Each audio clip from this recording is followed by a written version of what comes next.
किसानों का बोलने के लिए, तो कार में मुझे इन कपड़ों में देख करके भागे किसान और कहने लगे आप आदित्यनाथ योगी की पार्टी के हो क्या? तो मैंने कहा सन्यासी के नाते तो उसी की पार्टी है, पर मैं राजनीति में उसकी पार्टी का नहीं हूँ। मैं इस किसान आंदोलन को किसानों के लिए बनाए गए सरकार के जो 3 कानून हैं उनको गलत मानता हूँ, वो किसान हित में नहीं हैं। नमस्कार, मैं हूं आपका दोस्त विनोद शर्मा और आज चर्चा करेंगे उस विद्वान चेहरे से जो कि आज हमारे साथ साझा करेंगे अपने कुछ पल। और आज उन्होंने एक स्पेशल यज्ञ किया है, वो यज्ञ है प्रकृति प्रेम का पौधारोपण। स्पेशल आज वो पहाड़ों के बीच में पहुँचे और मैं आज चर्चा कर रहा हूँ स्वामी आर्यवैश्य की। सार्वदेशिक आर्य समाज के प्रधान हैं। अगर पूरी बड़ी बॉडी की बात की जाए तो आर्य समाज की सबसे बड़ी सुप्रीम बॉडी है, उसके प्रधान हैं। उनसे चर्चा करेंगे, किसान आंदोलन पर भी सवालात रहेंगे और उसके साथ साथ जानेंगे प्रकृति प्रेम भी आज के जो संगठन हैं जो नारे लगाते हैं हिंदुस्तान के लिए, अपने आप को राष्ट्रवादी दर्शाने के लिए, तो चर्चा करेंगे, उनसे जानेंगे प्रकृति प्रेम। और जी स्वामी जी, आज ये पौधारोपण किया आपने पहाड़ों के बीच में पहुँच के, स्पेशल आप पहुँचे हैं दिल्ली से आज चरखी दादरी के पहाड़ों में, क्या कहेंगे? सबसे पहले मैं आपके जो दर्शक और श्रोता हैं उनको नमस्ते करते हुए आपका पहले धन्यवाद करता हूं कि आपने आज ये समय निकाल करके अपने चैनल में इन विचारों को प्रसारित करने का मन बनाया। आज यहाँ पर मुझे बहुत ही अच्छा लगा कि बिल्कुल ग्रामीण परिवेश में यहाँ और पहाड़ भी जैसे साथ दिख रहे हैं सामने।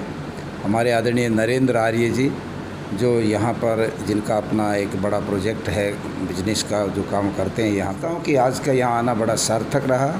और जो वृक्षारोपण हुआ है निस्संदेह वो एक प्रतीक है उस विचार का और उस भावना का जो आज के समय में सबसे अधिक आवश्यक है प्रत्येक व्यक्ति में होना। आज हमारे देश का ही नहीं, पूरे विश्व के हर व्यक्ति के मन में ये विचार जगना चाहिए। जब कोरोना के दौर में लोगों के सामने ये ऑक्सीजन की एक बड़ी भारी समस्या आई जीवन बचाने के लिए, उस समय यह और अधिक गंभीरता से लोगों ने सोचा कि जो इसका मूल स्रोत है ऑक्सीजन का, जो पेड़ हैं, वृक्ष हैं और ये पूरा पर्यावरण है जिसमें ऑक्सीजन भरी रहती है, उसको हम क्यों नहीं बरकरार रख सकते, उसको क्यों नहीं निरंतर ऐसा बना के रखते कि वो ऑक्सीजन की जो पूर्ति जो हर एक स्वस्थ व्यक्ति के लिए आवश्यक है वो निरंतर करते रहें ये पेड़ और ये सारा जो वातावरण है, ये पर्यावरण है। तो उसके लिए जो है हर व्यक्ति को ये संकल्प लेना चाहिए कि वो वृक्ष लगाए, केवल लगाए नहीं, उस वृक्ष की सुरक्षा भी करे। जी, आज मैं चर्चा करूंगा। वैसे तो पौधारोपण हमेशा से करते आ रहे हैं, आपने चर्चा की शुरुआत में ही आर्य जी की, लेकिन 11,000 पौधों के साथ साथ आज विशेष दिन इन्होंने मनाया, सेलिब्रेट किया है पौधारोपण करके, उसके साथ साथ भोज की व्यवस्था करी। आज इनकी पोत्री हैं और 3रा जन्मदिन अपना मना रही हैं। तो क्या बेटियों को बढ़ावा देना, और इस प्रकार से आप तो पहले भी बेटी बचाओ बेटी पढ़ाओ का नारा तो हिंदुस्तान सरकार ने बाद में दिया, पहले से बेटी बचाओ कार्यक्रम के साथ आपका समाज जुड़ा है, आप जुड़े हैं, तो क्या कहना चाहेंगे? इस प्रकार से सेलिब्रेट करने चाहिए बेटी के जन्मदिन, या फिर बेटियों को आगे बढ़ाने के लिए किस प्रकार के क्या कार्यक्रम होने चाहिए? बहुत अच्छा आपने ये बात याद कराई। यदि हम वास्तव में सही मायने में इस देश की उस विचार को सार्थक करना चाहते हैं कि जिस घर में स्त्रियों का सम्मान होता है वहाँ पर देवता निवास करते हैं, तो ये जो विचार है ये बहुत पुराना विचार है। हमारे समाज के अंदर माताओं को, मातृशक्ति को, स्त्रियों को बड़ा मान मिलता था। और शतपथ ब्राह्मण का वो वाक्य जो महर्षि दयानंद ने सत्यार्थ प्रकाश में, जहाँ शिक्षा का उन्होंने वो वर्णन किया दूसरे समोल्लास में, वहाँ वो लिखते हैं मातृमान पितृमान आचार्यवान पुरुष हो गए। माँ बच्चे का पहला गुरु होती है, तो उस मातृशक्ति को सम्मानित करना हमारी परंपरा है। और आज तो और अधिक ही आवश्यक हो गया है कि जब बेटियों को लोग इस भावना से कि उनके घर में बेटी आ रही है, बेटा नहीं आ रहा है, और उसको वो समाप्त कराते हैं या उसकी जांच कराते हैं और उसके बाद उसका ऑपरेशन करा देते हैं। ये एक बड़ी अंधी मानसिकता जो डेवलप हुई बीच के काल में, ये इसलिए इस समय बहुत आवश्यक हो गया है कि हम अपनी बेटियों को, अपनी मातृशक्ति को सम्मानित करना शुरू करें। नरेंद्र जी ने आज अपनी पौत्री का जो जन्मदिन आज उनका है, उसको वृक्षारोपण के द्वारा, उसको यज्ञ के द्वारा और उस बेटी को, उसके जन्मदिन को एक तरह से उत्सव के रूप में मनाने के साथ इसको जोड़ के जो किया, ये बहुत बड़ा एक आदर्श, एक उदाहरण बनेगा कि सब लोग अपनी बेटियों के, अपनी पुत्री या पौत्रियों के सम्मान में, उनके जन्मदिन पर, उनके पैदा होने पर अगर इस तरह के उत्सव मनाना शुरू कर दें, उनके लिए सहभोज करना शुरू कर दें, पार्टियां देना शुरू करें और ये बात ज़ोर शोर से उठाएं कि बेटियों का पैदा होना घर के लिए बड़े सौभाग्य की बात है, वो लक्ष्मी होती है। बेटी का पैदा होना लक्ष्मी को एक तरह से आमंत्रण होता है। तो ये भावना अगर हो जाए तो इतना बड़ा काम हो जाएगा कि एक बहुत बड़ा आंदोलन पूरे मानवता के लिए ये बनेगा। तो आज उस पौत्री को भी मैं आशीर्वाद देना चाहता हूँ जिसका जन्मदिन है, वो बड़ी सौभाग्यशालिनी है। परमात्मा करे वो आयुष्मती, तेजस्विनी, वर्चस्विनी और श्रीमती आदि अनेक गुणों से एक तरह से संपन्न हो, उसका जीवन बहुत यशस्वी हो। और नरेंद्र जी के द्वारा उसके जन्म उत्सव पर जो वृक्षारोपण का कार्यक्रम आज तय हुआ, ये बात हर व्यक्ति अपने साथ जोड़े। अपने घरों में जब उनकी बेटियों का या पोतियों का या और किसी भी माता बहन का जन्मदिन आए, उसको बहुत उत्साह से, जोश खरोश से और सब अपने रिश्तेदारों को और मित्रों को और सबको बुला करके मनाया करें लोग, तो एक बहुत बड़ा मूवमेंट बन जाएगा और स्त्री पुरुष की जो गैर बराबरी का जो भाव पैदा हुआ कभी किसी कारण से, वो समाप्त होगा। तो ये बहुत अच्छा है। मैं इसके लिए इस पूरे परिवार को बधाई देता हूँ। जी स्वामी जी, मैं तीसरी चर्चा करूँगा आपके साथ है।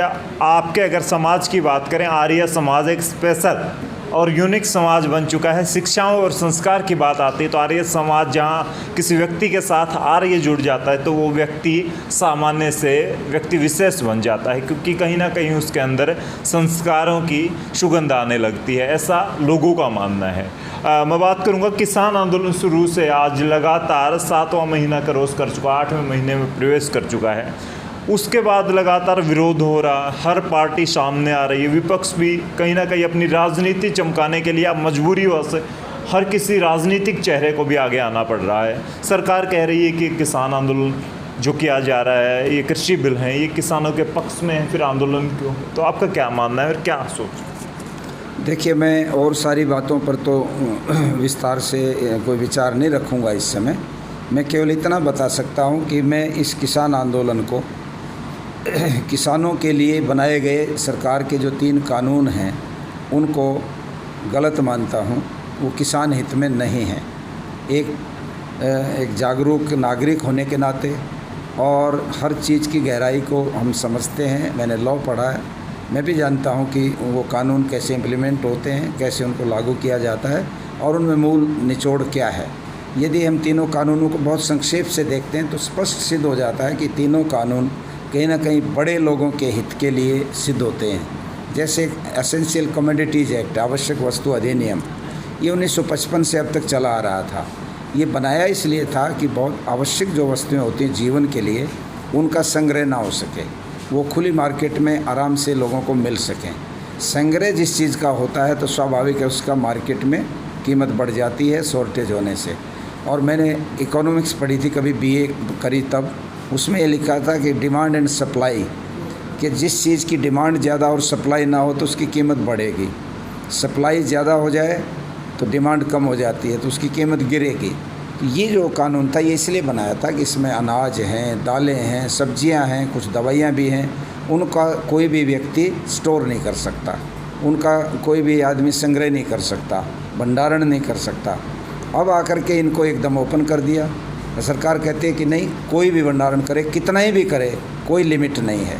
तो मैं ये जानना चाहता हूँ कि एक साधारण किसान जिसके पास 1 एकड़, 2 एकड़, 4 एकड़ ज़मीन है, वो अपने सामान का संग्रह या भंडारण कैसे करेगा? कैसे वो अगले 2, 4, 6 महीने के लिए उस अनाज को रोके रखेगा कि मैं भाव बढ़ेगा तब बेचूंगा? उसको तो पहले ही कर्जा सिर पे रहता है, अगली फसल आती है तो उस फसल बेच के कर्जा उतारता है, फिर नया कर्जा लेके अपना जीवन फिर शुरू करता है, तो उसको रख ही नहीं सकता। इसलिए भंडारण का जो कानून है ये बड़े लोगों के लिए है। जी, आप जैसे आपने बताया पहले आपने लॉ पढ़ी है, उसके साथ साथ आप व्यक्ति सामान्य नहीं हैं, आप समाज के लिए अच्छे संस्कार दिए हैं और पब्लिक में आप हमेशा रहते हैं, लेकिन किसान आंदोलन का 8 महीने में बड़ा आंदोलन बन जाता है। कोई सामान्य सा आंदोलन नहीं है कि 4 लोग बैठे हैं, लाखों की संख्या में किसान हैं। एक तरफ बीजेपी सरकार है वो नहीं मान रही है, दूसरी तरफ उनके जो आंदोलन के मुखिया हैं, जो एक कमेटी बनाई गई है स्पेशल, वो भी कहीं ना कहीं अड़ी हुई है कि कानून वापसी ही होना चाहिए। आप अमेंडमेंट के बारे में क्या कहेंगे? क्योंकि बहुत से कानूनों में पहले भी जहां कहीं ना कहीं खामियां, जैसे आपने बताया कि भंडारण की जो व्यवस्था है वो सही रूप से इस तरीके से नहीं दर्शाई गई है इसमें, लेकिन एमएसपी का गारंटी कानून मांगा जा रहा है, अब उसके साथ साथ और भी मांगे जुड़ गई हैं। क्या मानना है? और पिस रहा है तो कहीं ना कहीं गरीब किसान पिस रहा है, रोड पे बैठा है, कोई गंदगी के ढेर में बैठा है तो गरीब किसान बैठा है। बड़े राजनीतिक चेहरे तो कहीं ना कहीं अपनी कोठियों में या फ्लैट में जाके सो जाते हैं रात को। नहीं, आपने पहला जो प्रश्न था वो बीच में रह गया। मैं ये समझता हूँ कि जैसे भंडारण का नियम बनाया ये गलत।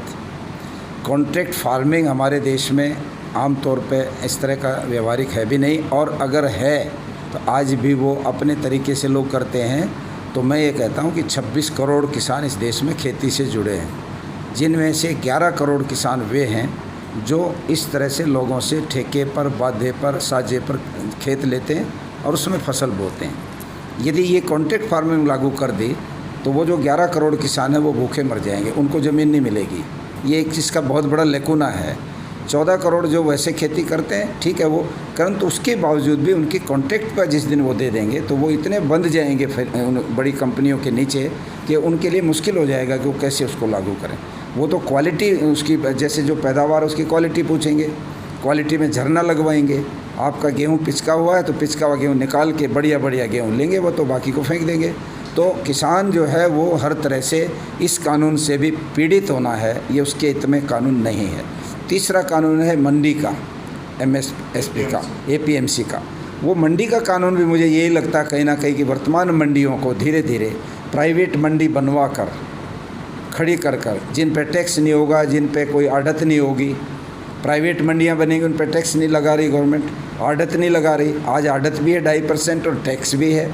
टैक्स से छोटे छोटे रोड बनते हैं, कई निर्माण काम होते हैं। तो वर्तमान मंडियों को धीरे धीरे 2-4 साल में जब वो प्राइवेट मंडी आदमी को इंसेंटिव देंगे, अच्छा भाव देंगे, तो वो उधर चले जाएंगे, वर्तमान मंडी बंद हो जाएंगी।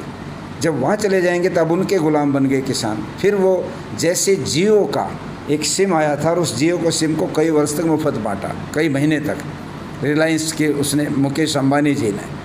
और आज क्या हुआ? बाद में हाहाकार मचा, उसी जियो ने लोगों के नाक में दम ला के खड़ी कर दी। वो मंडियाँ भी यही करेंगी, वो दिख रहा है किसानों को। इसलिए ये भी कहीं ना कहीं लगता है कि जो है वो किसान के हित में कानून नहीं है। तो मैं ये कहता हूँ कि तीनों कानून, और सरकार कहती है हम संशोधन कर देंगे। जब इनकी मीटिंग होती है तो ये बात ओपन होगी कि 10-10, 12-12 संशोधन एक एक्ट में आ रहे हैं। जब इनको करने के लिए गवर्नमेंट तैयार है तो इतनी हट गवर्नमेंट को भी क्यों करनी चाहिए कि ये कह रहे हैं कि भाई विड्रॉ कर लो, तो विड्रॉ करके नया एक्ट बना लें, किसानों के लोगों को बीच में शामिल बिठा लें कि तुम बताओ कौन सी चीज़ कह रहे थे, वही बात हो जाएगी। केवल अपने अहम के कारण से सरकार हमेशा लोक कल्याणकारी होती। हमारे देश की संविधान के अनुसार पब्लिक वेलफेयर स्टेट है। पब्लिक वेलफेयर स्टेट का ये दायित्व बनता है कि वो लोगों की भावनाओं की कदर करे। अगर वो इस बात की जिद कर भी रहे हैं कि कानून वापस लो, तो इसमें सरकार को क्या पड़े? जब सुप्रीम कोर्ट ने इनको रोक दिया, तुम्हारे कानून गलत हैं, वैसे भी गलत हैं, स्टेट इशू भी है ये, जो इसका जो स्टेट की गवर्नमेंट बनाती है कानून, ये बना भी नहीं सकते, फिर क्यों बना रहे हैं? मैं कल सुन रहा था प्रधानमंत्री जी का भाषण, उन्होंने कहा हमने तो ऑप्शन दी है, किसी को माननी है तो मानो, नहीं फिर ऑप्शन कभी कानून की हुआ करती है। आप चोरी भी कर रहे हैं और चोरी की ऑप्शन भी दे दें, ये कैसे होगा? कानून तो एक होता है और वो इम्प्लीमेंट होता है, ऑप्शन के लिए कानून कभी नहीं बना करते हैं। इसलिए बिल्कुल पूरी तरह से डिरेल है राजनीति भी। सत्तारूढ़ पार्टी ने अहम का विषय बना रखा है और विपक्ष के लोगों को तो राजनीति करनी है, वो आखिर किसी को खाक छानने के लिए घूम रहे हैं, वो तो राजनीति करेंगे, करते ही हैं।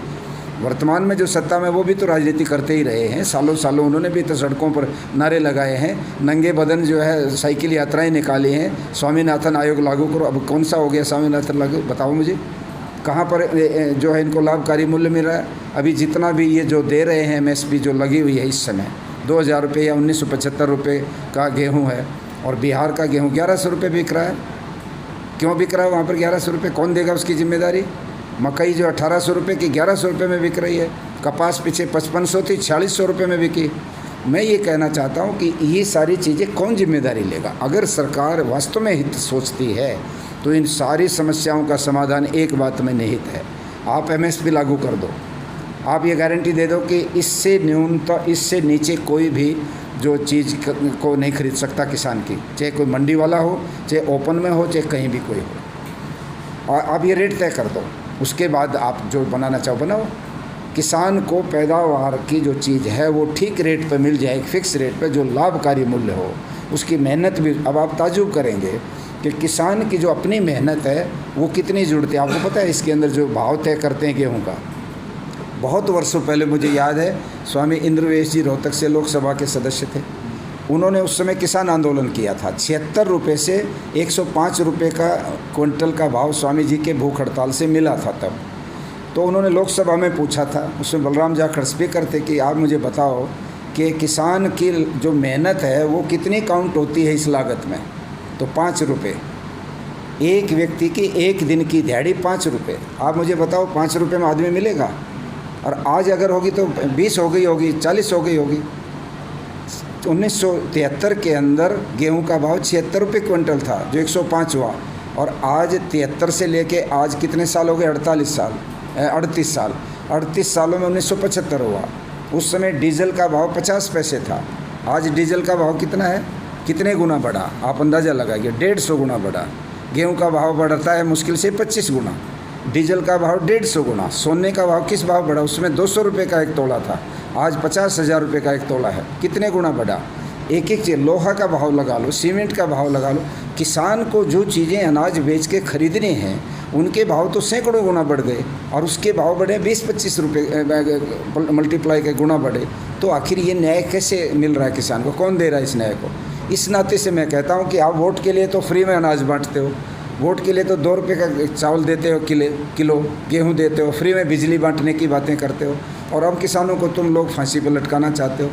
खोलो ना सारे के। अब 6,000 रुपये देने से किसी किसान को क्या मिलेगा? कितना मिलता? आप सोच के देखो, 17 रुपये रोज़, अर्थात 500 रुपये महीना। 30 दिन में 17 तिया 51, 510 रुपये बना।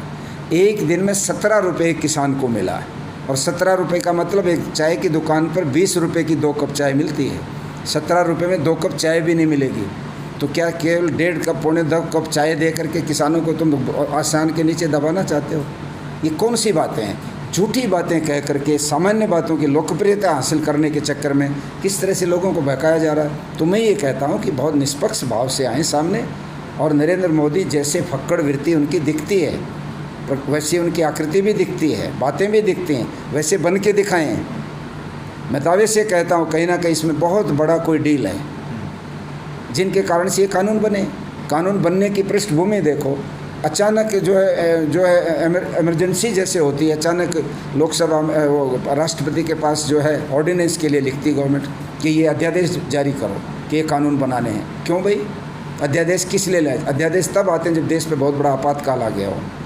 उसके बावजूद भी फिर पार्लियामेंट का सेशन बुला लिया, जबकि कोई भी मीटिंग नहीं हो रही थी, 20 आदमी भी इकट्ठे नहीं हो सकते थे, लॉकडाउन की नियमावली थी, उसको तोड़ करके पार्लियामेंट बुलाई सितंबर में। सारा देश बंद था, और पार्लियामेंट भी हो गई, और उसमें भी धक्के मार करके 20 एमपीओं को बाहर निकाल करके फिर उसको पास कराया। राज्यसभा में मेजोरिटी नहीं थी तो भी पास कराया। क्या है ये?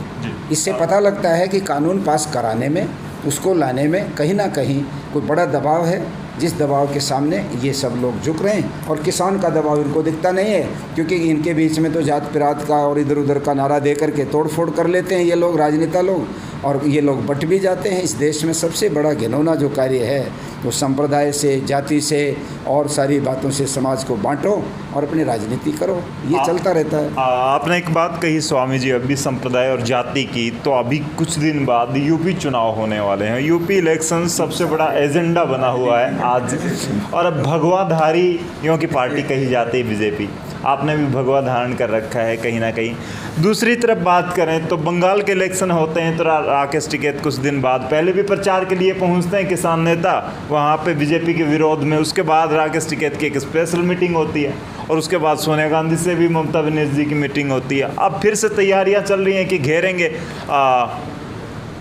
बीजेपी को वहाँ पर यूपी इलेक्शन में। और योगी आदित्यनाथ भगवाधारी हैं और कहीं ना कहीं एजुकेटेड योगी भी हैं और एक सीएम भी हैं। और दूसरी तरफ आजकल कुछ रिपोर्टर वहाँ पब्लिक के बीच में पहुँच रहे हैं तो वहीं पे हिंदू मुसलमान वाला डर पैदा किया जा रहा है, ऐसा बताया जा रहा है। आम पब्लिक बोलती है कि यहाँ पे हिंदुओं को खतरा है, हिंदू सुरक्षित नहीं है। तो क्या मानना है आपका, और इलेक्शन में क्या रहेगा? देखो, ये आपने असल में ना मेरे कार्यक्षेत्र से बाहर शुरू कर दी बहस।